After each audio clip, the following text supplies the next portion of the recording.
You're listening to Psych with Mike. For more episodes or to connect with the show with comments, ideas, or to be a guest, go to www.psychwithmike.com. Follow the show on Twitter @PsychWithMike or like the Facebook page @PsychWithMike. Now, here's Psych with Mike. Welcome into the Psych with Mike library. This is Dr. Michael Mahan, and I am here with Mr. Brett Newcomb. Hello. It's really hot. Man, it's really hot. There are issues of concern around something called climate change and drought. Climate change is a pigment of your imagination. That's what some people say. With sweat rolling down their face. Yeah. And no water in the pipe. Yeah. And I guess we should clarify or at least set the frame of reference. It's the end of July in St. Louis, Missouri, and it's just oppressively hot. I heard I think you're supposed to get to 104 today. 104 today. I heard on the radio this morning that there was that the mercury reached 115 in Oklahoma yesterday. Wow. Yeah. So my sound quality just changed. Did you turn something down? I manipulated something because it was really loud in my ears. Well, it's just only mattering if you can be heard. We'll see. Everybody can be heard. One hopes. You know, I think that you would live longer if you could reduce your level of anxiety, and one way to do that would be to learn how to appreciate small things like, this is amazing. I'm not anxious. I'm perfectionistic. Oh. Although those may be more related than I would like to acknowledge. Is there a difference? I'm not sure they are. Yeah. So I sent you this article on... From Neuroscience News. Yes. Not Psychology Today or Bride Magazine. Well... You're reaching more afield for your intellectual acumen. We've had articles from Neuroscience before. I know, but I just was recognizing today that you... But my reluctance to do that is because then you say, it's got all these words and things in it that... You can't win. Yeah. That's true. I just changed the rules for the conversation. I should just learn to appreciate that. Yeah, as long as you're not anxious about it. Yeah. You appreciate the small things that enjoy the moment. Mm-hmm. Set in the moment. Meditate. But the reason that I wanted to... So this is an article about enjoying the moment. What's the title of the article? Searching for meaning, try appreciating the small things. Right. Yeah. And my philosophy is that there are no new things, that everything's a rebranding of something that somebody did before. I mean, obviously, maybe if you discover... That's actually been said before. Yeah. There's nothing new under the sun. Exactly. Yeah. I read that years ago. And you talk about this all the time, that people come up with new theories or come up with new words. They just rebrand old theories. Yeah. And put them back in the mixer, come out with something else. I remember when, back in 2008, 2009, 2010, when we were still at Webster, and the concept of mindfulness was huge in the zeitgeist of the psychological community, and all of our students would come in and talk about, I'm going to be a mindfulness counselor. That's what I'm, and I would say, what does that mean? She used the word zeitgeist. Yeah. When I was young, it was the term was Weltanschauung, worldview. Mm-hmm. Yeah. Same stuff. Yeah. Same point. So they're going to be mindful counselors. And you said, what are you going to be mindful of? Yeah, and I would say, well, what does that mean? Yeah. And if you ask 10 different people what it means to be mindful, you're going to get 10 different answers. We will all emote and obfuscate. Because there really isn't a definition of that. I mean, we all think we know what that means, but there's not an official psychological definition. Well, and even if there were, people wouldn't adhere to it rigorously. Right. Because it's all smoke and mirrors. Well, I don't know about that.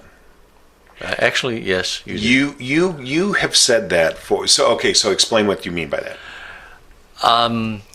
It's not a hard science. Mm-hmm. It's not replicable. You can't do an experiment with measurable ingredients, and then have someone on the other side of the world with similar training and equipment replicate the experiment and get the same results. So it's a fluid medium. It's a dance of relationship and understanding, of connectivity, where people who are struggling in their lives with pain or distress of one kind or another frequently referred to you by someone else. Like the wife says, if you don't go to counseling, we're going to get a divorce. Or the judge says, if you don't go to counseling, you're going to have a longer prison sentence. Or the employer says, if you don't go to counseling, you're not going to have a job and be employed. So you get people that come in and say, my life is really, I'm unhappy and I'm angry. If they'll say that, they'll frequently make a joke if they're men and say, I don't know why I'm here, but my boss or wife told me I need to be here, but I don't really agree.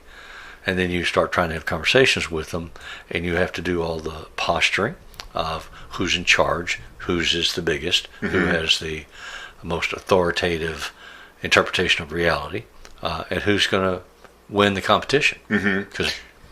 So my original question was... I'm sorry, did I lose the thread? How is... Well, no, you created a tapestry. There we go. My original question was, how is this, what we're talking about, learning to appreciate the small stuff, different from mindfulness?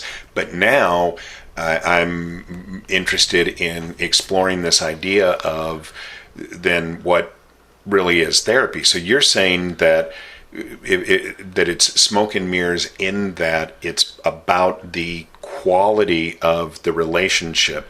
So does that mean that you don't think that it really matters what the therapist says? Well, I think it matters exponentially. I just don't think that I have a defined answer. It's not like you bring it to me and say, how much does this cost? And I say, it's $32.12. Or how much does this weigh? And I say, it's 18 ounces. It's not... It doesn't work that way.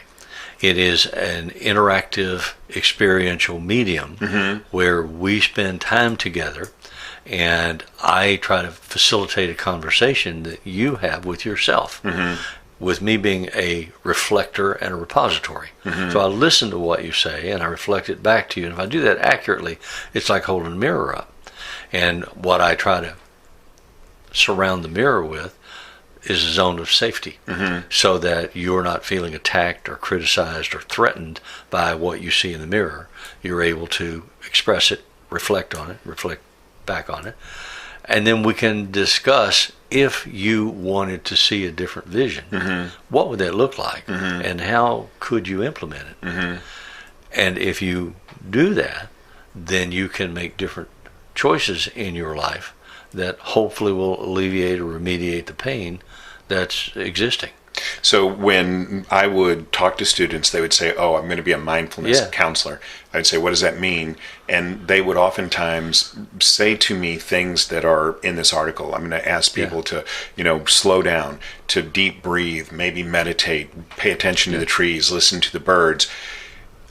And that may actually be good advice, but if you are delivering that advice to a really anxious person who doesn't see the ability to slow down and look at the trees and listen to the birds, that message is useless, isn't it? Yeah, it is. It reminds me of the opening song of The Music Man, where all the traveling salesmen on the train are fabulating about Professor Harold Hill being so successful selling boys bands around the Midwest, and especially in Iowa.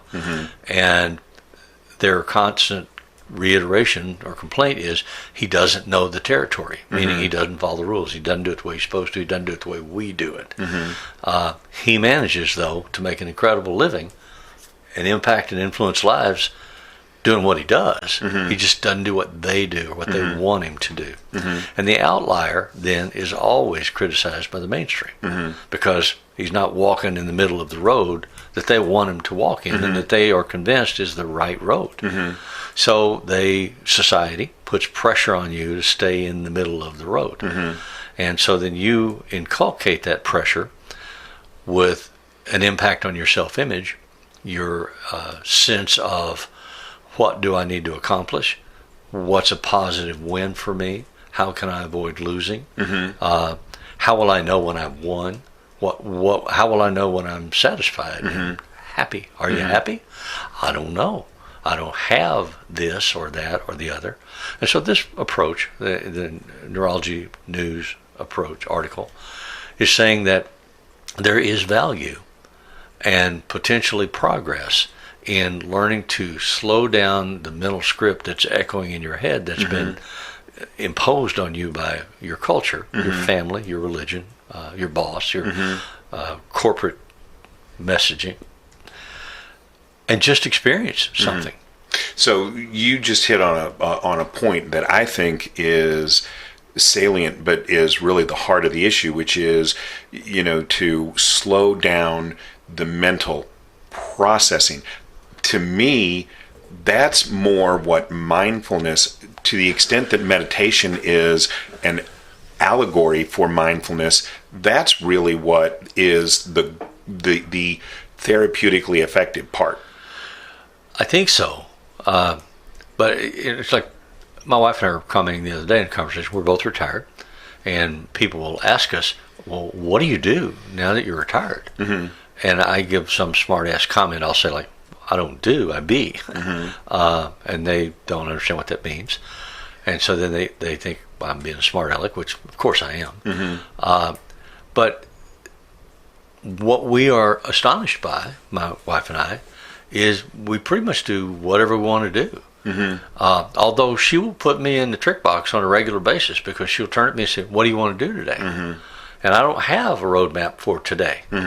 Sometimes I do. Oh, I want to go to the botanical gardens, or I want to go to the art museum, or I want to go to the movie, or what have you. But oftentimes I don't. I don't have a map for today. I just want to be here and do whatever comes to mind. So then what is your response? I don't have a map for today. I just want to be here and do whatever comes to mind. Do you have something you want to do? I'll consider that. And sometimes she does, because sometimes it's a lead-in, like, where do you want to go for dinner? Kind of question. But sometimes I no, neither one of us have anything to do. We'll just sit here and stare at each other. So then if are you okay with your wife's name? Yeah, absolutely. Okay. So, I love her name. No, but I mean, if I say that. So if you and Phyllis are having a conversation, and she says, what do you want to do today? And you say, I don't have a roadmap. And did you have something? And she says, no. Is she okay with that answer? Or does that answer make either her or you feel like, oh, now I'm anxious, now I need to find... Because I think that's a lot of times, we go out and we try and find things to do because we think we're supposed to be doing something. Yeah. Well, she's more that way than I am. She still hears voices in her head about, you need to be doing something. Yeah. At the end of the day, she'll think back and say, did I do anything today? Or was I just a slug?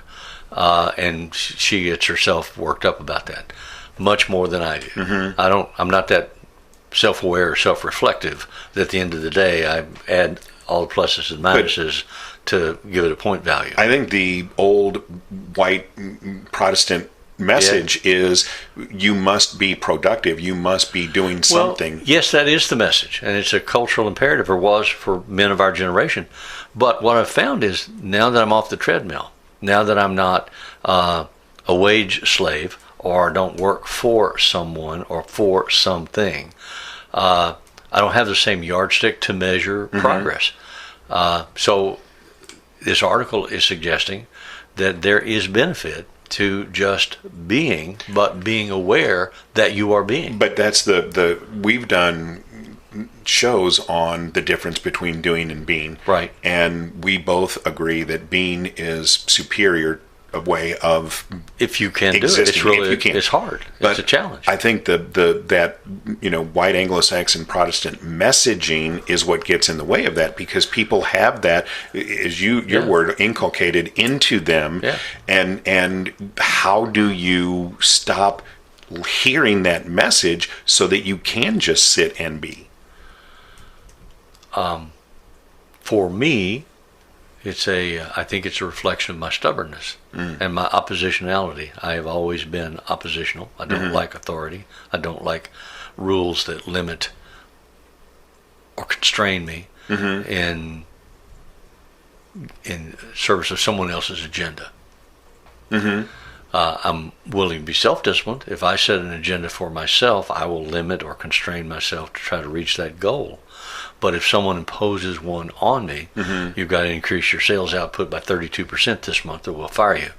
I don't respond well to that. Mm-hmm. Okay, let's run to our break, and when we come back, we'll pick this up. All right. Hey guys, Dr. Michael Mahan here from Psych with Mike. And do you think that you have a story to tell? I know that when we started Psych with Mike, the things that we really wanted in a podcast hosting company was that they knew what they were doing. And Libsyn has been around since the very beginning. They're the oldest running consecutive, still existing podcast hosting company in the entire world, I think, but certainly in the United States. So they've been around since people started uploading things to the internet. And so they have a lot of experience. But we also needed a service that was easy to use, and Libsyn is just so intuitive.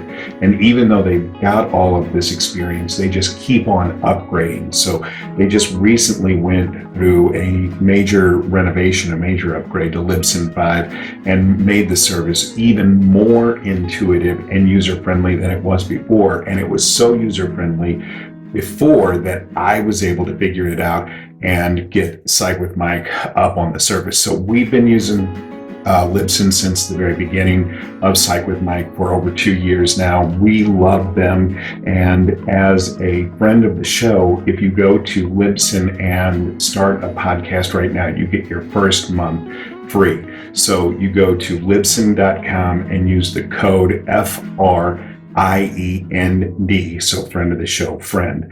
That's LIBSYN.com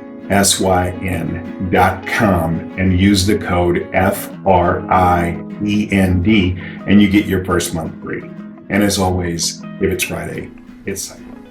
Okay, we're back. And so, all right, so I hear you saying that you can be oppositional, and so if someone says this is the message, or this is the expectation, you will try and bristle against that. So does that mean... I will try to find a way to do it, but differently from how you told me to. Okay. Just to prove to you that I was smarter than you were and I could.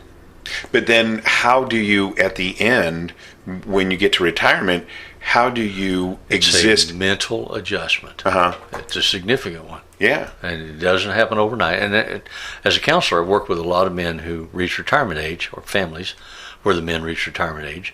And men would retire and they would say, well, I sold my company or I've taken my buyout and now I'm going to play golf every day.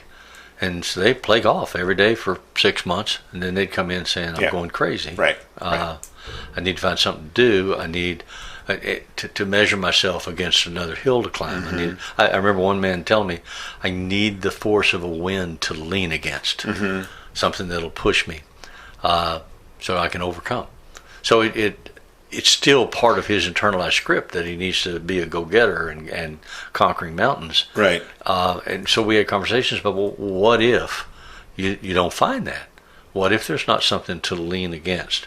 And he's a pretty smart guy, and his response was, life will give you one. You know, his wife got sick with cancer. Or you'll create one. Same difference. Yeah. But he had to find, it wasn't what he expected to find to lean against, but he had to find a way to survive that particular set of obstacles. So when I hear all of that that you're talking about, and you know, when I've done therapy and come up against this where people are struggling to hear that message, you know, appreciate the small things, see the trees, hear the birds. To me, especially when you're talking about retirement, what that comes down to is a lack of identity. So the Protestant message says you'll be a good person. You'll have an identity if you are working towards these productive goals. When you're talking about mindfulness and appreciating the small things and slowing that mental kind of rush of thought down, what I see is that people then are forced to be more aware, maybe not even consciously, but intuitively, of this question of identity, and they don't have an answer for that, and that's what they struggle against. And so for me, I want to try and help people to establish an answer to those existential questions. I think that has to be a part of learning how to slow down.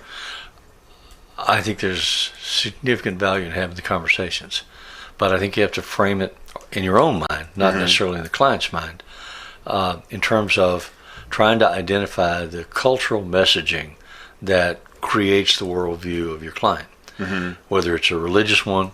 I think of Cotton Mather, a famous Puritan preacher in the 1700s, 1600s, gave a speech called a sermon, Sinners in the Hands of an Angry God.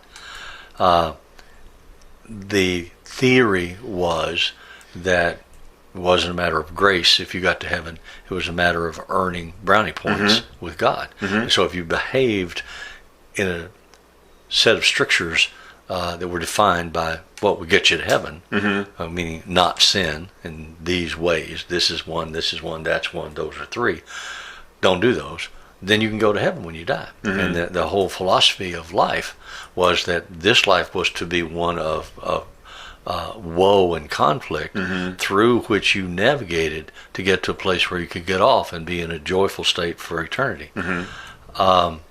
So if that's the messaging that you received from childhood and from the surrounding culture, it's going to be internalized in your head.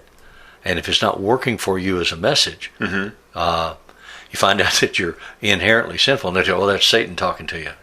Be alarm. What if little pleasures are not sinful? What if little pleasures are okay? What if sitting on the mountaintop watching the birds fly beneath you and seeing the valley out in front of you is a pleasurable thing for you, but you're not productively digging in the coal mine? So, as a therapist, my job is to say, well, what if? Right. And so then, okay, so I'm going to be the client. Yeah. And you just said to me, well, what if sitting on the mountaintop watching the birds below you and the clouds and all is pleasurable? And then I say, well, then my family won't eat because I'm not working in the coal mine. Possibly. But what if your family then had to get their own food? Could they? Have you raised your children to be able to support themselves? Right. And so when do you let go of that? I think not in this lifetime. Right. Yeah. I think that's the expectation of most people, and certainly the majority of males. So what happens then when you become physically disabled and you're not physically able to go to work and bring home the bacon? Right. You had better take out disability insurance to make sure that you can cover your wages for the rest of your life. I mean, that's what the Protestant messaging. Why not just go rob a bank? Because that would have a lot of other consequences associated with it that you might not want to. Negative consequences, negative costs for the choice behavior. Right. If the choice behavior you have is I'm going to sell drugs on the side, right, or I'm going to rob a bank, you might make good money. But if you do, there are going to be consequences that society will impose. Right. Are you willing to accept those? Well, no, I don't want that to happen to me. Well, then you need to consider, are there other alternatives for what to do? I don't like my job. I don't like doing physical labor. I don't want to be a physical laborer all my life. I don't want to wear a shirt that says Dave on it and work for minimum wage. Well, what other choices could you make to impact that outcome? Right. But, I think that when we are talking to people about this idea of slow down, you don't have to be so driven, then I think that what for a lot of people where the uphill swim is, or the upstream swim is, that, okay, even if I choose this for me, then what about my wife? What about my kids? What if I can't make as much money and now we can't go on as many vacations? Right. So I am 75 years old. I grew up and was functionally productive in an era where there was a worldview about making a commitment to a job, showing up for work every day. Some of my clients came from similar backgrounds. And I remember having a number of conversations of frustration about the younger group today aren't driven by the same messaging. And so they're willing to take a job on the assembly line at Chrysler, but they'll call in 2 days a week and say they're going fishing because they want to go fishing more than they want to come to work. But I worked that job, and I worked overtime and double time and Saturday time to make money to get to a significant place of financial stability. Mm-hmm. And I was very successful and managed to do that. But these kids are not doing that. Mm-hmm. And yet they want the new pickup truck and they want the big house and they want it all right now. Mm-hmm. Well, how are they going to get it all right now? Well, some of it is going to come from me. Mm-hmm. I don't have to pay for my kid's truck. Well, I remember one of the most devastating life lessons is that I learned early. I learned sitting next to a friend who experienced it. I was able to observationally encounter it. And he had bought, he was a college mate of mine. We were working together in the student center. And he had bought a brand new Mustang convertible. And his father told him, don't buy that. You can't afford it. You have these other things that you have to pay for, like college. And he said, I can do it. Right now I've got this job. I can make this money. Summer off. So he came, summer ended, and he lost his job, and now we're working at the student center for $3 an hour. Right. And he can't make his payments. Mm-hmm. So he goes to his dad and says, can you pick up the payments on my car? His dad said, no. Mm-hmm. He said, but Dad, they'll repossess my car. That's I told you. Mm-hmm. That's the cost of the choice you made. Mm-hmm. So he lost his down payment, he lost his licensure fee, he lost his insurance fee, he lost his car, and still had to pay off the note. Yeah. So he didn't have a car and he still owed the bill. Right. So he was devastated. Yeah. It was his dad's fault. Right. My dad's a cheap SOB. Right. He wouldn't pay for the car, and he could afford to. Sure. So he wants me to suffer. Mm-hmm.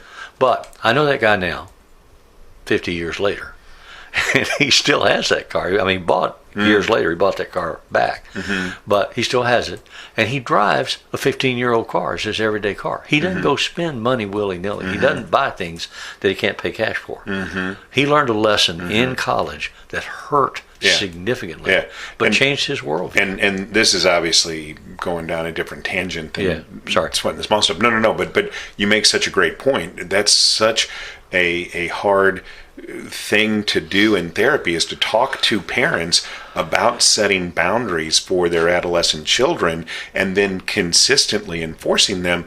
I think that that's a lost art. I don't think that people do that very much anymore in our society. Well, how many conversations do we have with parents that came in because they had adolescent boys who were acting out, and they couldn't find any way to have consequences that worked? He's like, right. I tell him he has to stay home. He doesn't stay home. He sneaks out. Then what? And he steals my car. He goes out with his buddies. Well, you have to find what does he value? Well, he values soccer. Well, don't let him play soccer. Oh, no, the team counts on that. Yeah. He's the best player on the team. Oh, sure and he is. the coach and the team will be upset. We can't take that away from him. Right. Right. So your suggestion is, let the team put pressure on him to behave. My remembrance of the early days in the group practice was that cell phones were just starting to be a thing. Yeah. And I remember that in the early days of the group practice, one of the things that we struggled with was, as a group, coming up with a philosophy for what we were going to say to parents about what was the age to give your child a cell phone. And then once they started to become more and more ubiquitous, I would have conversations with parents all the time, and one of the things that I would say is, you can take away that cell phone. They'd be like, well, no, we can't, because then we won't be able to get a hold of him. Right. And I'd say to the parent, how often does he answer the phone when you call him? They're like, well, never. I'm like, well, then you can't get a hold of him now. Right. But they still couldn't pull the trigger on taking the phone away. Well, and I can't take the car away from my kid as a consequence of bad behavior because I need him to drive his sister to school. Right. Well, what if you had a rule that he couldn't drive it for his own personal reasons? He could only drive it for the reasons that you wanted him to. Oh, we can't do that. Right. Well, why can't you do that? Well, because it won't work. So as long as they put themselves in that box of I can't do that, I can't do this, I can't do that, nothing changes. Exactly. And so then what are you... So then you say, well, learn to appreciate the small things. Yeah. Your garage is empty right now. You could clean it up, or you could just sit in it and say, wow, it's a nice garage. You could do that. You could do that, yeah. Yeah. And then they laugh at you and say, that's really stupid. And you say, well, you're the one that's tied in the knot. Right. Can you untie it? Exactly. Yeah. And so and then, well, what am I paying you for? Well, I don't know. Well, I don't know. What are you paying me for? Exactly. So what I've learned from this conversation is that what it all comes down to is every human being is involved in a series of psychological gymnastics that they are conducting within their own mind. And what we're trying to do is to help them learn some new moves. You got to walk that lonesome valley. Yeah. You got to walk it by yourself. Nobody else can walk it for you. And anybody who can't take away their child's cell phone is going to have the same problem when we talk about learn to slow down and see the trees and hear the birds. Until the individual is ready to hear that message, and which will happen when they can't hear any other message. Yeah. As long as they can still hear the siren call, they're going to try to respond to it. That's their preference. Right. And I've said that forever about people who abuse substances, that a person's going to abuse substances until the consequences for doing that is no longer acceptable to them, not to the boss, not to the wife, not to the police officer. And that's really the secret of psychotherapy. It's all about trying well, to... except there's a corollary to that, and I agree with you. But the corollary is that they have to have a glimpse of an alternative way forward. No, that's what I was going to say, and that's what psychotherapy is trying to give them an opportunity to see a different candle in the darkness, and can you choose to walk towards this candle rather than staying within the boundaries of the light that the candle you're with is casting. And for a lot of people, that's scary because there's a period of time where you're walking in darkness between the two glows of light. And I think that's hard for people. But to me, that's what psychotherapy is holding that person's hand while they're walking through that darkness. And hopefully they can find that other candle. Sometimes people don't. Yes, but because you're also a creature of your acculturation, you have to be leery of not taking on responsibility for the outcome. If you're the therapist, you have to provide the options, you have to provide the safe holding environment, you have to provide the reflective listening, but you can't provide the solution. Right. And it's so damn tempting to do. And what you can't do... Quit your job, stop drinking, get a divorce, kick your kid out. Those are not answers that you can provide that solve a problem. And you can't take responsibility for the client not being able to take positive action in their lives. That's not the therapist's responsibility. I mean, can you imagine how narcissistic that you have to be able to think, oh, but I should be able to change this person's behavior? I mean, well, I just have to think of some of the bosses I had. Yeah. Is that a shot? I mean, not at me. Well, you were never my boss. No. Yeah. No. Okay, I think it's time to close this. All right. Hopefully that was beneficial for people. As always, if you would like to get a hold of us at Psych with Mike, you can get us through psychwithmike.com. The music that appears in Psych with Mike is written and performed by Mr. Benjamin DeClue, and we always love it. If you want to do us a solid, go on the YouTubes and find Psych with Mike and subscribe to the show there. And as always, if it's Friday, it's Psych with Mike.